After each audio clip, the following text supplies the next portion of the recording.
Do you struggle to deal with anxiety? Anxiety is a normal reaction to many of life's situations, but oftentimes it can get out of hand. We feel overwhelmed by the anxiety that we feel. We may even feel powerless or hopeless as to how we can overcome our anxiety. Now, click up there to watch part one of my video of overcoming anxiety and catastrophic thoughts using logic.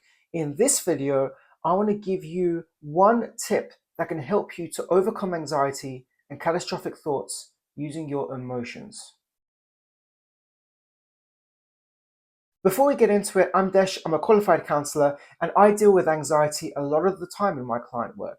And I know many strategies that require our logic, our emotions, and things that we can do to help counteract the anxiety that we feel, help manage it. The truth is that we can't get rid of anxiety all the time. The fact is that we are going to sometimes feel anxious, but the good news is we have the tools and capability that we can limit the amount of anxiety that we feel, that we don't have to let it overwhelm us. In my last video, I spoke about using logic and questioning yourself whenever you have a thought that's particularly carrying you on this anxious trail. You have a thought, you start thinking about it, you get worried, and then the worry that you experience recruits more thoughts. It's like this vicious cycle. But I want to get into the emotional aspect and how you can use your emotions to reduce the impact of the anxiety that you feel. Now, there are many ways to overcome anxiety and prevent it from overwhelming you, and I've spoken about some of those techniques in previous videos, such as journaling or meditation. But in this video, I want to talk specifically about the difference between a reaction and a response, and why you need to make sure you focus on your response and delay the reaction. So let me explain what I mean by that. Let's say you feel angry, and your immediate reaction is anger and you want to scream and shout at the person who's made you angry. That's your reaction, okay? Then there's the response. So it might be you have the reaction of anger, you have the urge to yell and scream at them, and you respond that way. You indeed go and yell and scream at them. So your response has matched your reaction. What I'm proposing to you is that your response needs to differ from your reaction, especially if it's a negative emotion. So for example, in that same situation, you feel angry and you have the urge to yell and shout. That's your initial reaction to everything. But instead, you may take some time and respond by clearly communicating why you are angry or why they made you feel angry. So your response has not matched your reaction. You've sat with it, you've given it some time to understand what's really going on for you, and you've responded to that person in a way that's minimizing any negative consequence coming back to you. Because if you yell and scream, that's your anger talking, but what has that person really understood, or what have you really communicated to them other than just pure anger? Whereas if you sit with the anger, you have the reaction, you want to scream and shout. I can always scream and shout. In 5 minutes or 10 minutes, I can choose to do that. But let me just sit with it for 5 or 10 minutes. What's going on? What's just happened? Let me evaluate for a few minutes. What the hell has just happened? Why am I feeling angry? By doing that, you are buying yourself space to process your emotions, to process what's happened, to factor in different points of view, and determine what is the best response. Now, it might be after those 5-10 minutes, the best response is indeed to scream and shout.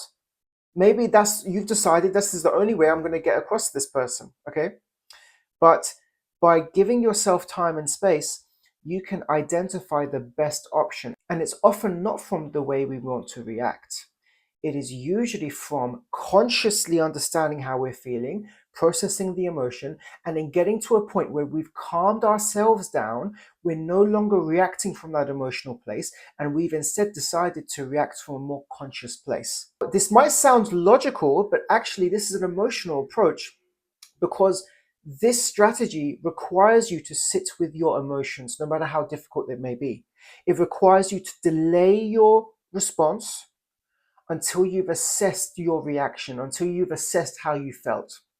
Because if you feel angry and you respond immediately, you are very likely to respond from your reaction. Whereas if you sit with the emotion, reflect on what's happened, and give yourself space, you can choose the response that's going to better serve you. And that's the point of the emotion you experience. It's to mobilize you, but not to respond or react from that initial emotional place, but rather to use that as an opportunity to review what's happened, how you feel, what you need. So by buying yourself time, you are understanding, what is it I need right now? What do I need this person to understand? What do I need for myself? Maybe I don't even want to talk to them anymore. Maybe I need my own time. You can allow yourself that opportunity when you sit with the emotion. So to summarize, part one of my video spoke more about asking yourself questions. So if you have a thought that brings up a lot of anxiety within you, you can ask, where is the evidence to suggest that this thought is true? What would I advise a friend who's going through the same thing?